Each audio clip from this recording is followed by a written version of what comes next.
Olá, cinéfilos! Você já imaginou como seria um futuro dominado por máquinas implacáveis que caçam os últimos resquícios da humanidade? Pois bem, em 1984, um filme revolucionou a ficção científica e o cinema de ação, trazendo essa ideia para as telas de uma forma nunca vista antes. O Exterminador do Futuro não foi apenas um sucesso de bilheteria, mas também um marco na cultura pop, revelando Arnold Schwarzenegger como um ícone do gênero e consolidando James Cameron como um dos grandes diretores de Hollywood. Mas você sabia que este filme quase não aconteceu? Que o papel do Exterminador poderia ter sido de outro ator famoso? Ou que Cameron teve uma inspiração inusitada para a história? Fique até o final, porque vamos revelar curiosidades surpreendentes sobre o Exterminador do Futuro e como ele mudou o cinema para sempre. Tudo começou com um sonho, ou melhor, um pesadelo. James Cameron, na época um diretor pouco conhecido, teve uma visão perturbadora enquanto estava doente em um hotel barato na Itália. Ele sonhou com uma figura metálica emergindo do fogo, um esqueleto de metal ameaçador, implacável. Esse pesadelo se tornou a base para o conceito do Exterminador, mas convencer Hollywood a investir nessa ideia não foi nada fácil. Cameron bateu de porta em porta tentando vender seu roteiro e recebeu inúmeras recusas. Foi então que ele teve uma estratégia ousada. Vendeu os direitos do roteiro por apenas $1 para a produtora Gale Anne Hurd, com a condição de que ele mesmo dirigisse o filme. O elenco também passou por mudanças curiosas. Inicialmente, o papel do Exterminador foi oferecido a ninguém menos que O.J. Simpson. Porém, os produtores acharam que ele não seria convincente como um assassino implacável. Outra opção foi Lance Henriksen, que até chegou a fazer testes para o papel. Mas quando Arnold Schwarzenegger entrou na jogada, tudo mudou. Curiosamente, Schwarzenegger foi originalmente chamado para interpretar Kyle Reese, o herói da história, mas depois de uma conversa com Cameron, ficou claro que ele era perfeito para ser o próprio Exterminador. A fala icônica "I'll be back" quase foi alterada por Schwarzenegger, que queria dizer "I will be back", pois achava que ficaria melhor. Felizmente, Cameron insistiu e o resto é história. As filmagens foram desafiadoras. O orçamento era baixo para um filme de ficção científica, o que forçou a equipe a improvisar. Muitas cenas foram gravadas de forma clandestina, sem permissão, para economizar dinheiro. Uma das mais icônicas, em que o Exterminador invade uma delegacia e diz "I'll be back", foi filmada de maneira simples, mas se tornou uma das frases mais repetidas do cinema. Outra curiosidade é que o visual assustador do T-800, com seu esqueleto metálico e olhos vermelhos brilhantes, foi criado com efeitos práticos e animatrônicos revolucionários para a época. Mas talvez uma das curiosidades mais bizarras envolva o acidente que quase interrompeu tudo. Durante as gravações, Schwarzenegger precisava usar lentes especiais para a cena em que o Exterminador conserta seu próprio olho. Essas lentes eram tão desconfortáveis que ele mal conseguia enxergar. Além disso, seu figurino era tão quente que ele frequentemente suava excessivamente, precisando de intervalos constantes para se recompor.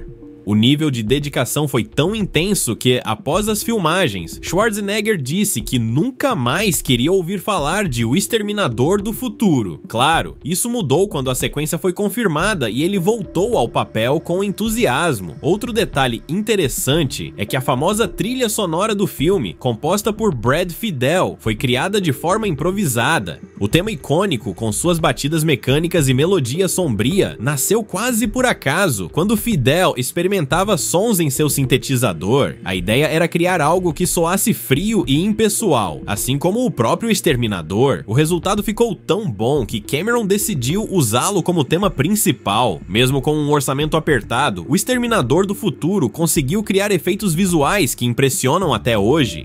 Para dar vida ao T-800 sem sua pele humana, foram usados animatrônicos detalhados e modelos em stop motion, criados pelo lendário Stan Winston. A cena final, em que o esqueleto metálico persegue Sarah Connor, exigiu um trabalho meticuloso de animação quadro a quadro. Cada movimento do robô foi cuidadosamente planejado, criando um efeito assustador que contribuiu para a tensão do filme. Apesar de algumas limitações técnicas, essa abordagem prática deu ao Exterminador uma presença física que muitos filmes modernos com CGI não conseguem replicar. Outro momento desafiador foi a sequência do clube noturno Tech Noir.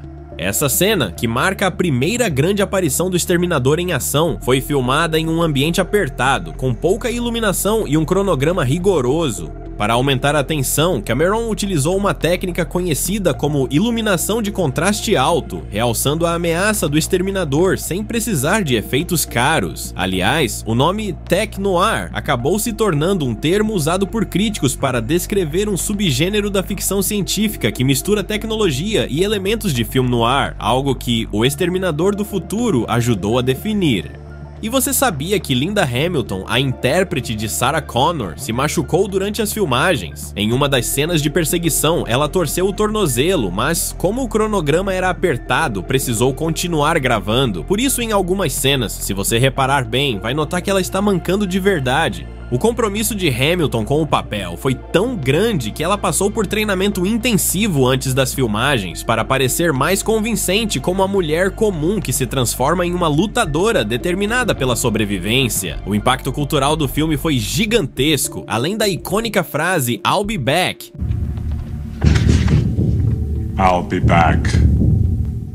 Que se tornou uma das mais repetidas da história do cinema. O Exterminador do Futuro gerou inúmeras sequências, quadrinhos, séries de TV e até videogames. Mas o que poucos sabem é que James Cameron enfrentou problemas com direitos autorais. O escritor Harlan Ellison acusou Cameron de ter se inspirado demais em 2 episódios da série de ficção científica The Outer Limits, escritos por ele. Para evitar um processo longo e caro, os estúdios concordaram em incluir uma menção a Ellison nos créditos, algo que Cameron nunca aceitou bem. E se você acha que os bastidores foram intensos, a recepção do filme também teve suas surpresas. Inicialmente, os estúdios não acreditavam que o filme seria um grande sucesso. Com um orçamento de apenas 6 milhões de dólares, O Exterminador do Futuro foi lançado sem grandes expectativas. Mas o público adorou e o boca a boca transformou o filme em um fenômeno. Ele arrecadou mais de 78 milhões de dólares no mundo todo, um retorno impressionante para uma produção de baixo custo. O sucesso foi tão inesperado que rapidamente começaram a planejar uma sequência. E essa sequência, O Exterminador do Futuro 2, O Julgamento Final, se tornaria um dos filmes mais revolucionários da história dos efeitos especiais. Mas talvez a maior ironia de todas seja o impacto que o filme teve na carreira de Schwarzenegger. Antes de O Exterminador do Futuro, ele era conhecido principalmente por papéis como Conan, o Bárbaro, e muitos ainda duvidavam de sua capacidade como ator. Mas ao interpretar um ciborgue quase sem emoções e com poucas falas, ele encontrou o papel perfeito para seu estilo. O Exterminador se tornou um de seus personagens mais icônicos e ajudou a transformá-lo em um dos maiores astros de ação de todos os tempos. O legado de O Exterminador do Futuro continua vivo até hoje. Mesmo com várias sequências lançadas ao longo dos anos, nenhum dos filmes posteriores conseguiu capturar exatamente a mesma essência do original. Sua mistura de suspense, ação e ficção científica ainda impressiona, e sua influência pode ser vista em inúmeros filmes que vieram depois. O impacto cultural do filme é tão forte que até hoje vemos referências em diversas mídias, desde videogames até animações. E você, já conhecia todas essas curiosidades sobre O Exterminador do Futuro? Qual a sua cena favorita do filme? Deixe nos comentários e acesse o site da TV Clássicos do Cinema para assistir os filmes que marcaram época, totalmente grátis. O link do site está na descrição do vídeo e não esqueça de se inscrever no canal para mais conteúdos sobre os grandes clássicos do cinema. Até o próximo vídeo.